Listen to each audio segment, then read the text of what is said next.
মন্ত্রী হিসাবে, মানে আসলে উপদেষ্টা তো মন্ত্রী পদমর্যাদা সমান, আপনি যেসব সরকারি নিরাপত্তা থাকে তার সবই আপনি পাচ্ছেন, তারপরও আপনি আগ্নেয়াস্ত্রের লাইসেন্স নিয়েছেন সেটি মানে ঠিকই আছে, সরকারি পদবীর যোগ্যতা বলে তাই আপনি নিয়েছেন, কিন্তু মন্ত্রীর যে নিরাপত্তা ব্যবস্থা তার সে সময় আপনি ভরসা রাখতে পারেননি, ভুলে আপনি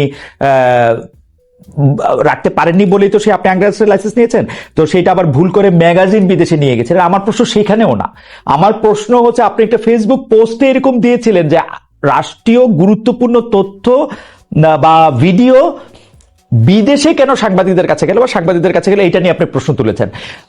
আপনার কাছে কি মনে হয় এই প্রশ্ন তোলাটা ঠিক আছে? মানে আমরা না, মানে যে কোনো সাংবাদিকই যে কোনো জায়গায় তো যে কোনো তথ্য পেতে পারেন, আপনি ওইটা আপনার কাছে একটা বড় বিষয় কেন মনে হইলো যে বিমানবন্দর থেকে এই ভিডিওটা যেখানে গেছে আপনি সেটা ব্যাখ্যা দিয়েছেন, কিন্তু এটা ভুল করে গেছে, তারপরে এটা কিভাবে সেটা চলে গেছে সেটার ব্যাখ্যা আপনি দিয়েছেন, কিন্তু আপনি ভিডিওটা কেমনে গেল সেইটার ব্যাপারে আপনি কেন দৃষ্টি দিলেন? প্রথমত কারেকশন হচ্ছে ওই ম্যাগাজিন বিদেশে যায়নি, বাংলাদেশের না, আমি বিদেশে যাইছি এটা বলি নাই, বাংলাদেশে এয়ারপোর্টে ধরা পড়ছে, ঠিক আছে, হ্যাঁ সেটা স্ক্যানিং এসেছে। তো এটা আসলে ওই সেদিন আমি একদম ভোরে আমার নিজের ব্যাগ তো নিজেরই গুছাতে হয়, তো গুছাতে হচ্ছিল যে কারণে আমি পিস্তলটা বাইরে রাখলেও ম্যাগাজিনটা আসলে রাখতে ভুলে গেছিলাম বাইরে, তো সেটা চলে গিয়েছিল ভুলবশত। এটা আনইনটেনশনাল ছিল, কারণ ম্যাগাজিন দিয়ে আমি আসলে কি অ্যাচিভ করবো, বাট এটা একটা ভুল তো অবশ্যই ছিল। তবে দেখেন খালেদ ভাই, যে আমাদের এয়ারপোর্ট তো একটা গুরুত্বপূর্ণ এবং সিকিউরড একটা জায়গা, এয়ারপোর্টের একদম বোর্ডিং এর জায়গাটা, সেটা আমি মানে ইভেন আমি ট্রানজিটে ইস্তাম্বুল নামার কথা, ইস্তাম্বুল নামার আগে ইস্তাম্বুল নেমেই আমি দেখলাম যে সেটা সোশ্যাল মিডিয়ায় চলে আসছে। তো মানে এটা আমি একটা জায়গায় পয়েন্ট করতে চাইছি যে আসলে আমি উপদেষ্টা থাকা অবস্থাতেও সার্ভেইলেন্সের মানে আমি তো আপনাকে প্রথমেই বললাম যে ক্ষমতার কেন্দ্রগুলো তো বিভিন্ন জায়গায়, আমি উপদেষ্টা থাকা অবস্থায় আমার প্রতি যে ধরনের সার্ভেইলেন্স করা হয় এবং মানে সরকারের দায়িত্ব থেকে রাষ্ট্রের সার্ভেইলেন্সের না, আমি একটু জানতে চাই এই সার্ভেইলেন্সটা কি আপনার আনন্দ দেয় না? মানে প্রায় একই রকম সার্ভেইলেন্সে মার্কিন রাষ্ট্রপতিও থাকেন, মানে যারা যত বেশি গুরুত্বপূর্ণ তারা তত বেশি সার্ভেইলেন্সে থাকেন। আপনি তো আর চুরি করতেছেন না, আপনি তো আর ডাকাতি করতেছেন না, আপনি সার্ভেইলেন্সে থাকলে কি অসুবিধা? না, সার্ভেইলেন্স থাকলে তো অসুবিধা না, কিন্তু এটাকে তো আপনার নেগেটিভলি ফ্রেমিং মনে করেন। আমি কোথাও একটা খেতে গেলাম, হ্যাঁ, তো এটা তো আমার জন্য একটা দৈনন্দিন জিনিস, আমি তো খাইতে যাইতেই পারি, এই স্বাধীনতা তো আমার থাকা উচিত, কিন্তু এইটাকেও তো ভিন্ন ভাবে ফ্রেমিং করা। আমি কয়েকদিন আগে একটা পোস্ট দেখলাম যে আমি এক জায়গায় বসে আমরা মানে 4-5 জন খাইতেছি, তো একটা গুমনাম পেজ, বাট এটা আমাকে নিয়ে পোস্ট দেওয়ার কারণে ওই পোস্টটা ভালো রিচ হয়েছিল। তো ওইখানে আপনি খাইতে গেছিলেন হচ্ছে আপনার ওই বন্ধুদের সাথে যারা এখন এনসিপি নামক রাজনৈতিক দলটার সাথে সব না ওরা ওরা ছাত্র অধিকার পরিষদ আমার সাথে ছিল, পরবর্তীতে ওরা বাকচাষের এখন হ্যাঁ। তো মানে ওইখানে টেবিলের মধ্যে শুধু পানির বোতল ছিল, কিন্তু ওই পোস্টে উল্লেখ করা হয়েছে যে আসিফ মাহমুদ হচ্ছে মদ খেয়ে, আসিফ মাহমুদের সহযোগী মদকে মাথালে। তো এটা যে ফ্রেমিং করাটা হচ্ছে, যে সার্ভেইলেন্স করে এটাকে ফ্রেমিং করা, তো এইটা তো প্রবলেমেটিক এবং এটা এক ধরনের পারসেপশন তৈরি করে। প্রত্যেকটা জিনিস তো আপনি বা আমি বসে বসে উত্তর দিতে পারবো না। না, আপনার কাছে কি এটা মনে হয় না যে ধরেন আপনি বাংলাদেশে, মানে আমি সাংবাদিকতা করি বলে আমি দেখি যে বাংলাদেশে যে কয়জন একজন তারকা আছেন, আপনি তার মধ্যে সবচেয়ে বড় তারকাদের একজন এখন, সেটা জুলাই আন্দোলনের জন্য হোক, পরে আবার সরকারে যাওয়ার কারণে হোক, সেজন্য এই ধরনের ইয়া তো থাকারই কথা। কিন্তু আপনার ইঙ্গিতে কি এইটা ছিল যে এই সার্ভেইলেন্সটা সরকারের ভিতরে যে অনেকগুলি কেন্দ্র বা সরকার তাদের কেউ করতেছে? আমি আরো সরাসরি বলি, এটা কি কোনো গোয়েন্দা সংস্থাকে আপনি ইঙ্গিত করেছিলেন?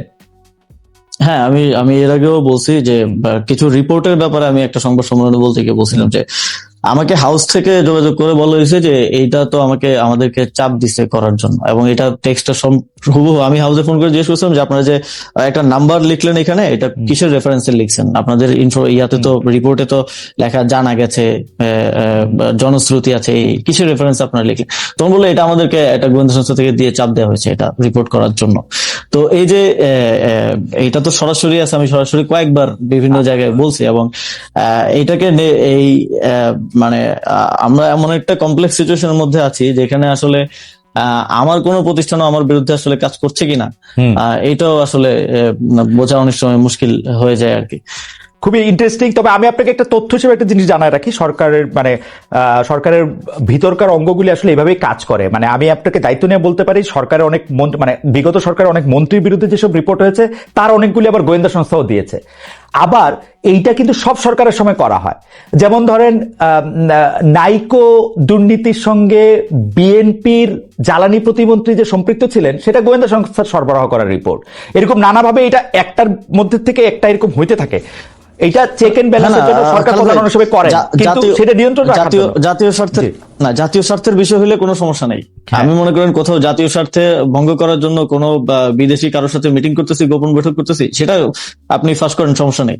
কিন্তু আপনি আমার একেবারেই ব্যক্তিগত বিষয় যেটাকে আপনি নেগেটিভলি ফ্রেমিং করার জন্য করছেন, এটা তো নীতি বহির্ভূত হয়। অবশ্যই নীতি বহির্ভূত হয়। এবং আপনি সন্দেহ করছেন যে সরকারের ভিতরের যে অংশটুকু মানে হ্যারি পটারের ভাষায় বলতে হয়, যাদের নাম আমরা নিতে পারতেছি না প্রমাণের অভাবে, সেরকম কাউরেই আপনি সন্দেহ করতেছে, মানে ধরেন সামরিক গোয়েন্দা বাহিনী বা ওরকম কোনো কিছু, নাকি আপনাকে ফ্রেমিং? অনেকেই আছে আসলে 5ই আগস্টের পরে আপনি একটু আগেও যেটা বললেন যে অনেকেই স্বার্থের জন্য যারা জুলাই গণঅভ্যুত্থানে আমাদের সাথে ছিল তারও হয়তো আমাদের বা আমার সাথে নাই। আবার এনসিপির তো মনে করেন যে আমাদের অন্যান্য সহযোদ্ধারা যে রাজনৈতিক দলে আছে তাদের তো ওনারা তো ইউনাইটেড আছেন এক জায়গায়। তো কেউ একজন বিপদে পড়লে বাকিরা হয়তো বাঁচাতে পারেন। তো আমরা তো সরকারে যারা আছি তারা তো ওই দেখা যায় যে যারা সাবেক সহযোদ্ধা তারাও আমাদেরকে বক্তব্যে গালিগালাজ করছেন যে সরকার এই কাজটা করতে পারতেছে না, ওইটা করতে পারতেছে না। পরিষ্কার আমরা তো এক ধরনের একা, আমাদের তো কোনো বন্ধু নেই। পরিষ্কার।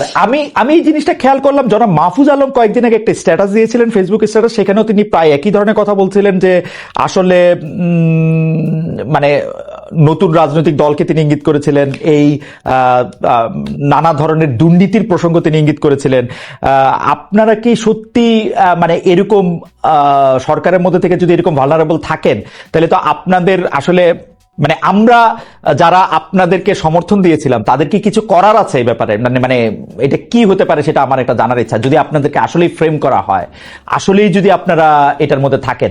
আমি অবশ্য মানে আপনাদের বিরুদ্ধে অভিযোগগুলিও আমি একটু বলতে চাই। আপনি কি মনে করেন যে মানে আমাদের, আপনি 1-2 লাইনে বলবেন যে এখানে আমরা আসলে কি করতে পারি? যেমন ধরেন সরকারের কোনো একটি গোয়েন্দা সূত্র যদি বরাত দিয়ে এটি জানায়, যাদেরকে আমরা হুইসেল ব্লোয়ার বলি, আপনার বিরুদ্ধেও কোনো খবর যখন করে বা তথ্য যখন দেয়, তখন আমি এটা ছাপবই, কিন্তু বা প্রকাশ করতেই চাইবো। কিন্তু আপনি যদি মনে করেন যে এটা ফ্রেমিং করা হচ্ছে, সেখানে সাংবাদিক হিসেবে আমার আসলে করারটা কি আসলে? মানে আমরা আপনার যদি মনে হয় যে এই তথ্যটা সঠিক, আপনি অবশ্যই আপনার ইনভেস্টিগেশনও করবেন, আপনি অবশ্যই এটা ভেরিফাই করবেন, তাহলে আপনি অবশ্যই ছাড়বেন। এবং সেটা যদি আপনার জার্নালিজমের নর্মস এর মধ্যে পড়ে যে ঠিক আছে এটা জাতীয় স্বার্থের বিষয় বা এর কোনো দুর্নীতির প্রমাণ, তাহলে তো অবশ্যই ছাড়বেন। কিন্তু যেটা একেবারেই ব্যক্তিগত বিষয়গুলোকে নিয়ে যেভাবে ফ্রেমিং করা হয়, কিংবা এই যে রেফারেন্সলেস ভাবে নিউজ করা, এবং এই যে হাওয়া থেকে বিভিন্ন ইনফরমেশন আসলে ছড়ানো, যেটা হচ্ছে আপনার কাছে হয়তো টিভি চ্যানেল আছে বা আপনার কাছে সেই সক্ষমতা আছে, সেই এস্টাবলিশমেন্ট আছে বলেই যে সেটা করবেন, এটা তো অনুচিত। যেমন মনে করেন যদি বাংলা ভিশনের লাস্ট যে রিপোর্টটা আমাকে নিয়ে, বিশেষ করে আমার বাবাকে নিয়ে করা হলো, এটার বিষয়ে যদি আমি বলি যে আপনিও তো দেখছেন, আপনি একজন জার্নালিস্ট হিসেবে। আমি এটা প্রসঙ্গে আলাদা করে আসবো, কারণ এই ব্যাপারগুলি